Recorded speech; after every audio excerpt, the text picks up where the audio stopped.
halaman 46 tentang keragaman etnik dan budaya. Tapi sebelum kita lanjut belajar, kita berdoa dulu ya. Ya, doa dimulai.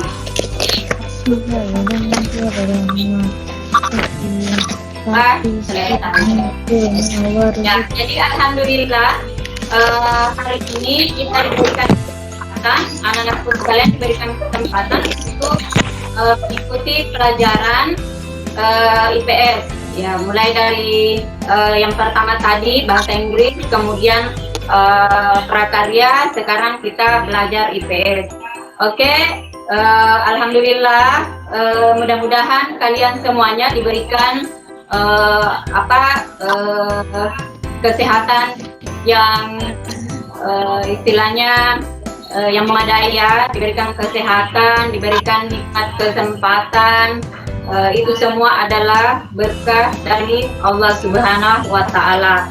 Oke, jadi barangkali anak-anakku sekalian ada yang masih ingat pelajaran sebelumnya, yaitu tentang komposisi penduduk.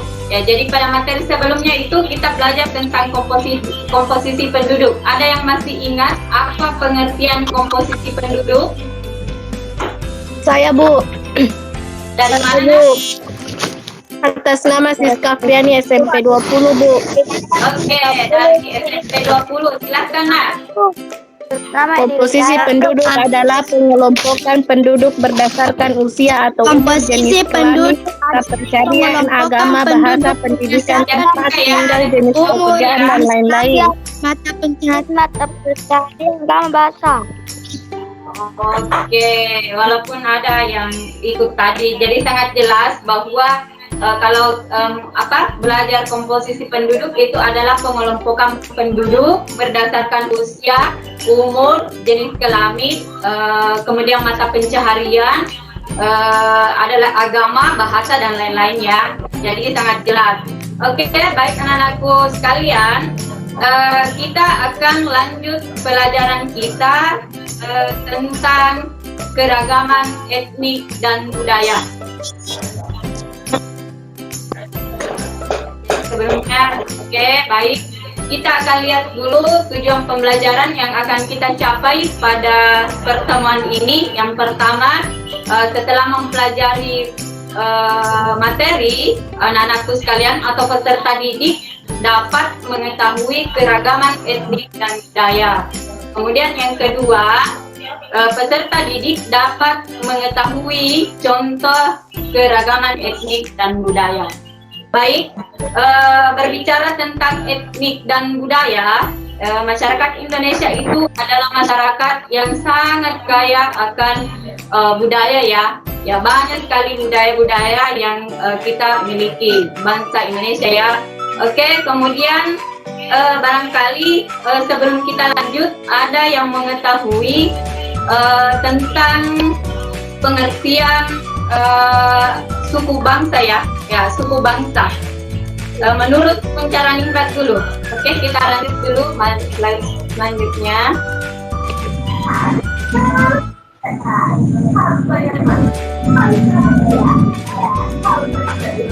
Ya, pengertian suku bangsa ya. Ada yang bantu Ibu, ada yang membantu Ibu membacakan apa itu pengertian suku bangsa menurut Puncaraningrat. Saya, Bu. Siapa? Saya, Bu. Atas nama Ayuandini Atsa. Ada laki-laki ya, yang laki-laki dulu dari Atas SMA. nama Ayuandini Atsa dari SMP 20. Oh iya, silakan. Silakan. Suku bangsa adalah gabungan bangsa berasal dari pulau yang tertinggal. Mempunyai ciri tali mendukung umum kaitan dengan asal usul dan kebudayaan. Berkaitan dengan asal usul tempat asal kebudayaan.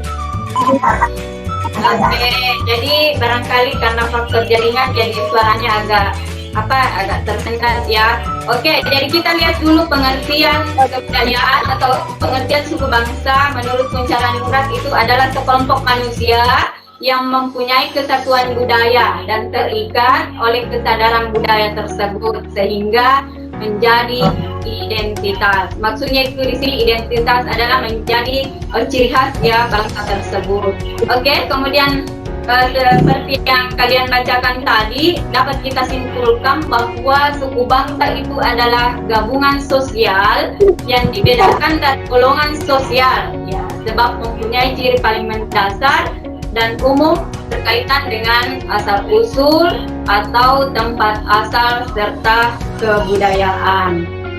Ya, selanjutnya sebagaimana Ibu tadi katakan di awal bahwa kalau berbicara tentang etnik atau suku bangsa dan kebudayaan, bangsa Indonesia itu adalah bangsa yang kaya akan suku dan kebudayaan. Oke, bisa kalian perhatikan di layar. Di sini dijelaskan tentang masyarakat Indonesia itu adalah seperti yang saya jelaskan tadi ya, Indonesia adalah negeri yang kaya dan tak hanya sebatas pada sumber daya alamnya saja, tapi juga ragam budayanya. Ya, jadi ini seringkali kita bahas bahwa sumber daya alam itu adalah merupakan sumber kekayaan bangsa Indonesia. Namun di sini juga dijelaskan tentang bahwa sumber daya alam ini bukan cuma sumber daya alam yang dimiliki bangsa kita, tetapi juga ragam budayanya atau banyak sekali budaya yang dimiliki oleh negara kita. Kemudian luas wilayah yang membentang dari Sabang sampai Merauke ini menjadikan bangsa Indonesia ini memiliki keragaman budaya yang luar biasa. Ya, selanjutnya ini kembali ya. Oke, kita lihat dulu di sini tentang ciri-ciri suku bangsa. Ya, ciri ini kalau kita lihat atau kita perhatikan gambarnya ya, ini kalian anak-anakku sekalian bisa melihat bahwa pelajaran kita ini sebenarnya sangat menarik ya, dilihat dari gambarnya juga, materinya juga.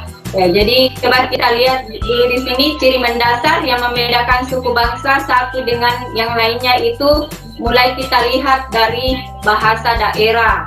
Ya, ada bahasa daerah, kemudian adat istiadat, kemudian kekerabatan, selanjutnya kesenian daerah dan tempat asalnya.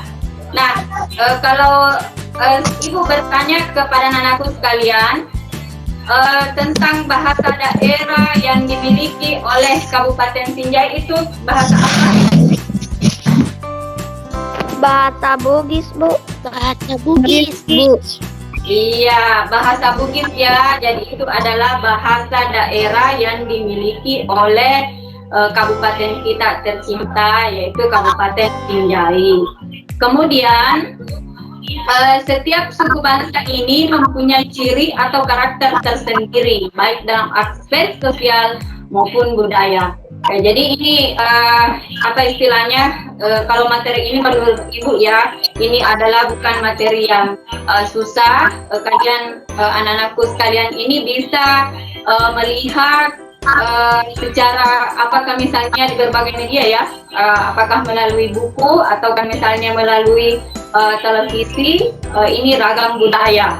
Ya, jadi ini menarik sekali buku-bukunya dan tidak menutup kemungkinan anak-anakku sekalian ada yang pernah mengikuti lomba-lomba budaya ya, apakah misalnya pakaian adat dan lain-lain sebagainya. Oke. Bagaimana kita ketahui bahwa suku bangsa Indonesia ini sangat banyak ya, kita kaya akan suku bangsa. Bahkan pada tahun 2010 menurut penelitian Badan Pusat Statistik terdapat 1128 suku bangsa di Indonesia. Nah, ini sudah membuktikan bahwa suku bangsa yang kita miliki itu memang luar biasa ya. Ya, kemudian keanekaragaman ini mencetuskan Bhinneka Tunggal Ika yang berarti berbeda-beda tetapi tetap satu. Jadi meskipun misalnya kita memiliki aneka ragam suku, budaya, agama, dan golongan. Indonesia tetaplah satu kesatuan. Makanya kalaupun misalnya di antara anak-anakku sekalian kita belajar di dalam misalnya sebuah sekolah, dalam satu kelas kita ada yang berbeda sukunya atau berbeda agamanya, dan kita harus tetap saling menghormati. Kemudian semboyan yang berasal dari bahasa kuno ini mengukuhkan bahwa sejatinya keberagaman yang ada di negeri kita ini merupakan kekayaan dan keindahan bangsa Indonesia yang tidak dimiliki oleh negara lain. Ini berarti kalau tidak dimiliki oleh negara lain, kita harus menjaganya ya. Kita harus menjaga, kemudian kita harus melestarikan budaya-budaya yang dimiliki oleh negara kita. Baik, anak-anak Marca di rumah ya, ini bisa kita lihat lagi tentang faktor terjadinya keberagaman di Indonesia. Ya, jadi ada beberapa faktor yang dimiliki sehingga terjadi keberagaman. Misalnya, mulai dari yang pertama, kehidupan sosial masyarakat Indonesia sangat beragam yang dipengaruhi oleh faktor lingkungan. Ya, jadi keadaan sekitar. Ya, kalau faktor lingkungan itu adalah keadaan sekitar di mana kita tinggal. Kemudian masyarakat yang tinggal di daerah pegunungan. Nah, ini kita lihat istilahnya, taruhlah teman-teman kalian ada yang tinggal di daerah pegunungan. Ini akan lebih banyak menggantungkan kehidupannya dari pertanian. Ya, itu masyarakat yang tinggal di daerah pegunungan. Dan ini bisa kita lihat, taruhlah misalnya di Kecamatan Sinjai Barat. Ya, Kecamatan Sinjai Barat itu umumnya kita masyarakat itu menggantungkan mata pencahariannya sebagai petani, ya, atau bekerja pada bidang pertanian. Ini bisa kita lihat secara secara langsung. Misalnya kita jalan-jalan ke Desa Gunung Perak ya. Desa Gunung Perak itu luar biasa penghasil sayur mayur. Ini bahkan kalau Desa Gunung Perak itu sudah sampai ke berbagai daerah menjual sayur mayurnya.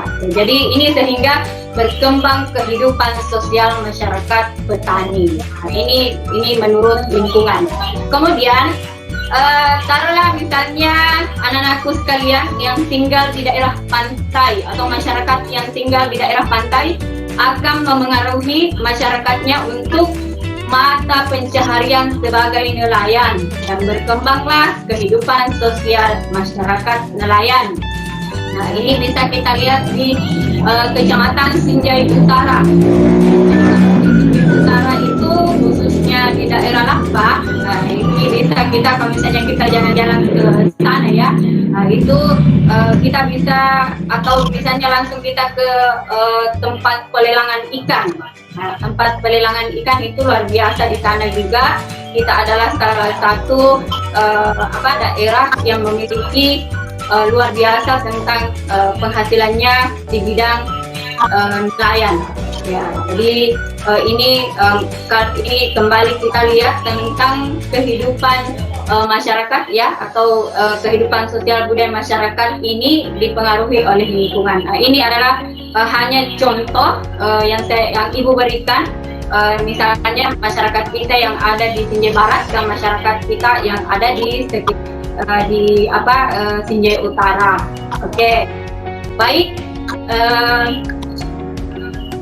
Kemudian keragaman bangsa ini tampak pula dalam seni. Ya, ini anak-anakku sekalian, kalau berbicara tentang seni ini kalian pasti ada yang suka ya, ada yang suka istilahnya di bidang seni, kemudian bisa ikut lomba juga di bidang tersebut, dan ada bahkan anak-anakku sekalian ini yang berprestasi di bidang ini. Ya, kemudian hampir semua daerah atau suku bangsa mempunyai tarian dan nyanyian yang berbeda. Ini menjadi ciri khas daerahnya masing-masing. Nah, ini akan kita bahas sebentar, tari-tarian apa misalnya berasal dari setiap daerah. Kemudian ini keragaman Indonesia dari Sabang sampai Merauke merupakan aset yang tidak ternilai harganya, sehingga harus tetap dipertahankan dan dilestarikan. Ya, jadi kemudian ada warga Indonesia yang tidak mengetahui ragam budaya daerah lain. Nah, ini tidak menutup kemungkinan ya. Ya, masih ada di antara kita yang tidak atau yang belum mengetahui budaya daerah lain. Taruhlah misalnya budaya melukis tubuh di Mentawai. Nah, ini Ibu juga waktu baca-baca bukunya ini baru mengetahui ya. Ya, melukis tubuh di Mentawai, Sumatera Barat. Kemudian ada juga tindik sebagai tanda kedewasaan, dan masih banyak lagi kebudayaan lain yang belum tereksplorasi atau belum kita ketahui. Nah, jadi kalau misalnya anak-anakku di rumah mau lebih banyak lagi mengetahui tentang materi ini, silahkan membaca buku ya, atau rajin membaca buku, atau misalnya kita melihat atau membaca melalui internet. Nah, saya kira ini banyak sekali istilahnya banyak sekali yang bisa kita baca atau browsingnya ya, karena istilahnya sekarang kecuali kalau kita misalnya tidak mau belajar, baru misalnya kita akan ketinggalan. Tetapi saya yakin dan percaya anak-anak masa di rumah ini pasti semuanya rajin, ya rajin membaca, ya membaca buku apa saja. Yang penting misalnya itu bermanfaat. Ya. Oke, barangkali kita lanjut. Sekarang saya Ibu. Assalamualaikum. Waalaikumsalam warahmatullahi wabarakatuh. Bu. Baik. Jadi Ibu minta maaf. Terjadi tadi apa namanya? Mati lampu tadi ya di Sinjai Barat, mati lampu sekejap. Kita kehilangan jaringan. Ya, jadi sekarang kita lanjut sedikit ya, Nak. Kita nak apa? Dilanjutkan saja tentang keragaman budaya Indonesia yang menjadi ciri khas daerah. Ya, ini ada misalnya dari rumah adat. Ya, rumah adat ada yang tahu atau ada yang bisa bantu Ibu membacakan jenis rumah adat? Ada beserta daerahnya ya? Saya Bu. Dari mana, Nak? Dari SMP mana? Dari SMP 20 Sinjai Bu. Oke, yang dari SMP 20 Sinjai. Kakak, Nak, rumah apa itu? Kalian ketahui? Ya. Rumah adat Pembade Bu. Iya, Prombade ya. Ya, ada rumah adat Prombade. Dari mana itu? Dari daerah mana, Nak? Proe Darussalam Bu. Oke, jadi seperti yang tampil di layar juga, bisa anakku perhatikan di situ ya. Ada rumah adat yang Ibu tampilkan. Ya, misalnya yang pertama itu adalah rumah gadang. Ya, rumah gadang di Sumatera Barat. Ini bisa kalian lihat atau dengan jelas di sini ya. Dengan jelas ada gambar rumah gadang di Sumatera Barat. Kemudian kita lanjut lagi Gapura. Ya, jadi ada Gapura atau Candi Bentar di Bali. Kemudian ada rumah joglo. Ya, ini rumah joglo di Jawa Tengah ya. Ya, jadi sebagaimana kita tahu bahwa rumah adat ini dibangun dengan wujud atau cara yang sama dari generasi ke generasi tanpa mengalami perubahan.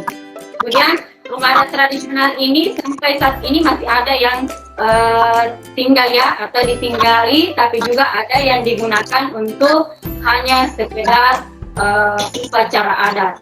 Ya, kemudian ada juga kalau rumah adat ini bisa kita ketahui bahwa ini merupakan cerminan budaya yang terbentuk dari tradisi masyarakat. Ya, ini seperti misalnya cara hidup, kemudian ekonomi dan religi.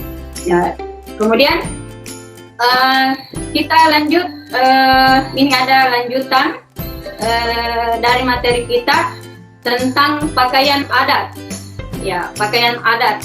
Nah, ini siapa yang tahu pakaian adat dari Makassar, dari suku Bugis Makassar? Bodoh, Bu. Ada Baju bodoh. ya? Oke, pintar ya. Baju bodoh. Ya, jadi baju bodoh ini adalah pakaian atau khas suku Bugis dan Makassar. Nah, kemudian kalau dari DKI Jakarta,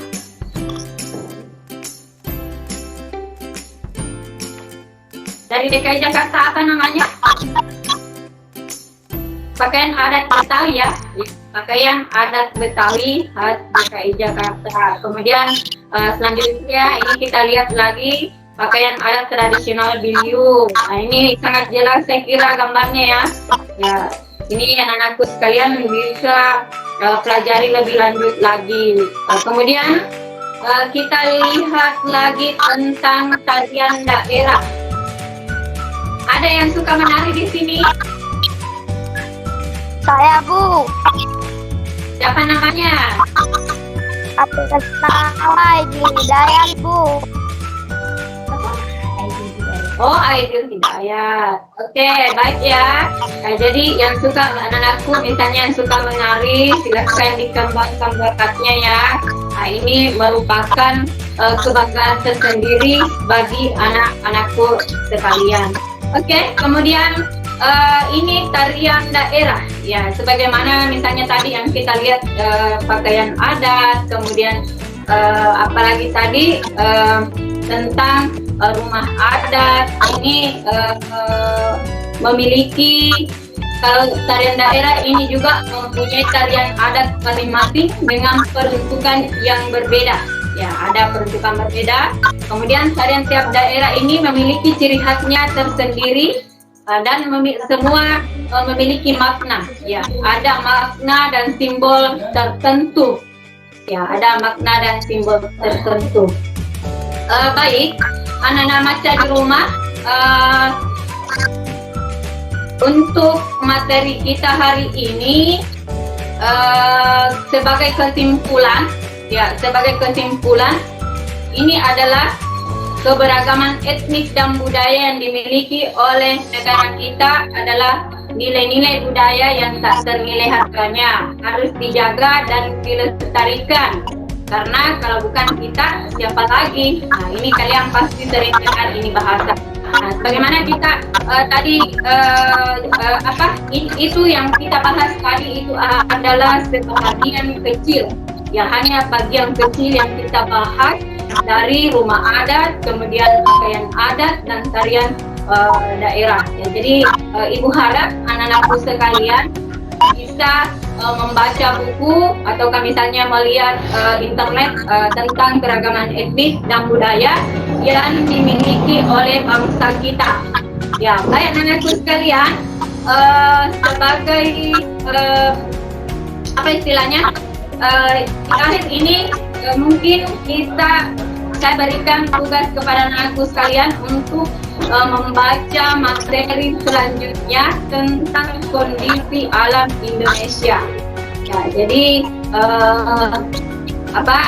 supaya misalnya materi sebelum kita belajar, anak-anakku sekalian bisa mengikuti dengan baik materinya. Oke ya, baik. Belajar bersama. Semangat, selamat belajar. Salam remaja. Assalamualaikum warahmatullahi wabarakatuh. Waalaikumsalam warahmatullahi wabarakatuh.